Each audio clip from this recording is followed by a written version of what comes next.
माघ महीने की प्रदोष भी, और माघ महीने का प्रदोष के दिन सोमवार हमने आशीष से कहा दुनिया के लोग कुंभ में त्रिवेणी के घाट पर जा रहे हैं, पर मेरे भोले बाबा ने यहाँ त्रिवेणी इकट्ठी कर। एक निवेदन सभी श्रोता बहन भाइयों से, कथा आस्था चैनल पर जो सुन रहे हैं, फेसबुक यूट्यूब पर जो सुन रहे हैं और पंडाल में बैठकर जो सुन रहे हैं, जिस दिन दिल से हारो ना,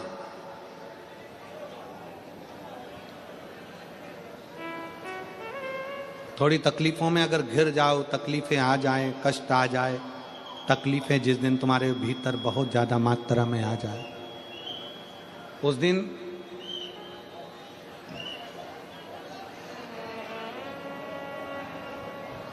तीन बेलपत्र, एक बेलपत्र में पीला चंदन, बीच वाली पत्ती पर। जिस दिन तुम्हें लगे कि मैं बहुत दुखी चल रही हूं और मेरा काम हो ही नहीं रहा, बहुत तकलीफ की जिंदगी चल रही है, कोई हाथ पकड़ने वाला नहीं है, कोई संभालने वाला नहीं है और बहुत तकलीफ हो रही, बहुत तकलीफ। उस समय पर एक बेलपत्री के बीच वाली पत्ती पर पीला चंदन, दूसरी पत्ती पर लाल चंदन और तीसरी पत्ती पर 11 चावल गीले, पानी में उसको थोड़ा सा भिगो लें या धो लें, 11 चावल गीले शिव जी की उस पत्ती पर रखें। सबसे पहला पीला चंदन का बेलपत्र, दूसरे नंबर पर लाल चंदन का बेलपत्र, तीसरे नंबर पर जो 11 चावल आपने धोकर रखे हैं वो हाथ की हथेली में रखना है और हाथ की हथेली में रखकर अपनी कामना कर कर भगवान शंकर से विनय कर कर पंचाक्षर मंत्र नमः शिवाय या षडाक्षर मंत्र ओम नमः शिवाय या श्री शिवाय नमस्तुभ्यम बोलकर उस बेलपत्र पर सीधे हाथ में रखकर उल्टे हाथ का स्पर्श कर कर बाबा से अपने मन के भाव कहकर शंकर के शिवलिंग पर उसे समर्पित कर दीजिए। एक ही लोटा जल, जहां से जल बहता है अशोक सुंदरी वाली जगह, एक ही लोटा जल, जहां से जल बहता है उस जल बहने वाली जगह पर 3 बार उस जल को अपनी कामना कर कर श्री शिवाय नमस्तुभ्यम या पंचाक्षर मंत्र या षडाक्षर मंत्र बोलकर 3 बार उस स्थान पर गिरा दीजिए। गिराने के बाद में बाबा से विनय कर कर अक्षत वाली जो बेलपत्र है, एक बेलपत्र और एक अक्षत उसमें से अपने लिए लेकर आ जाओ। उसको 2 महीना 3 महीना अपने घर में रखिए। जितना भी दुख है धीरे धीरे बाबा समाप्त कर कर खुशियां घर में लेकर आता ही है। दुख समाप्त होगा, खुशियां घर में आएगी जरूर। बेटा बेटियों का विवाह नहीं होता, उन बेटा बेटियों के लिए मान लो अगर कोई ग्रह ऐसे हो गए कि भाई संबंध टूट गया और संबंध टूटने के बाद तलाक हो गया, होने के बाद दूसरा विवाह ही नहीं हो रहा, संबंध टूटने के बाद मंगल विवाह दूसरा हो ही नहीं रहा, तो प्रयास करिएगा।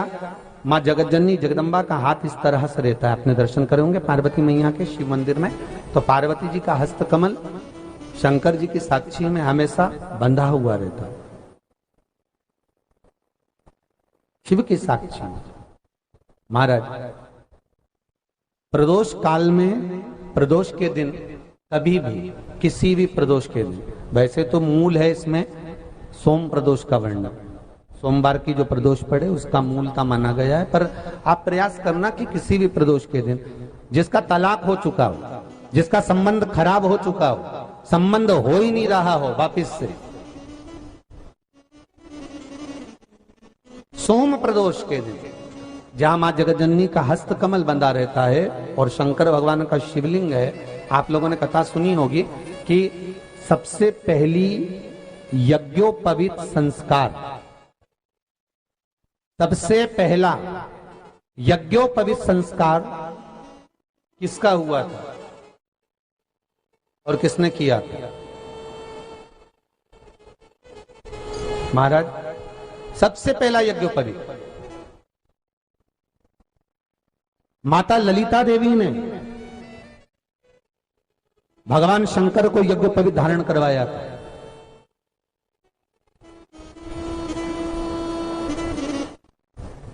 मां ललिता देवी ने सूत्र बनाकर अपने हस्त कमल से भगवान शंकर के सम्मुख में बिठाकर भोलेनाथ जी के हस्त कमल से स्वतः सूत्र बनाया था। भगवान शंकर प्रसन्न हो गए थे, बहुत प्रसन्न भोलेनाथ जी। इसलिए शंकर भगवान ने ललिता देवी को 2 वर दिए थे, एक किसी का अश्रु नहीं देखूंगा, दूसरा जो यज्ञोपवीत समित समर्पित करेगा, यज्ञोपवीत का भाव जो मुझे देगा, उसके जीवन में बाधाओं को हर लूंगा। इसलिए आज भी हिंदू धर्म में देवताओं को जो यज्ञोपवीत चढ़ाया जाता है वो उलझा हुआ नहीं होना चाहिए। देवताओं को जो यज्ञोपवीत चढ़ता है उसको सुलझा कर चढ़ाया जाता है, समर्पित करेगा।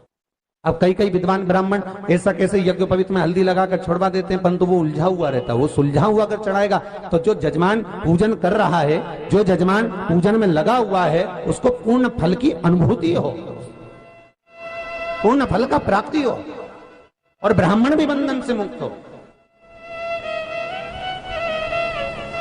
ललिता देवी जी तो हमारे यहाँ भौम सोमवार का जो प्रदोष हो, उस प्रदोष के दिन जिसका मंगल विवाह नहीं हो रहा है, सारी तकलीफें झेल रहे हो, बहुत कष्टप्रद हो, तो माँ का जो हस्त कमल है, उस हस्त कमल से लेकर शंकर भगवान के शिवलिंग तक एक कच्चे सूत की धार बनाई जाती है। महाराज 6 धार कच्चे सूत की बनाई जाती है। यहाँ शंकर भगवान का शिवलिंग है, यहाँ माता का हस्तकमल है, हस्तकमल से चालू होकर शिवलिंग, शिवलिंग से चालू होकर हस्तकमल, ऐसी 6 धार बनाई जाती है माता।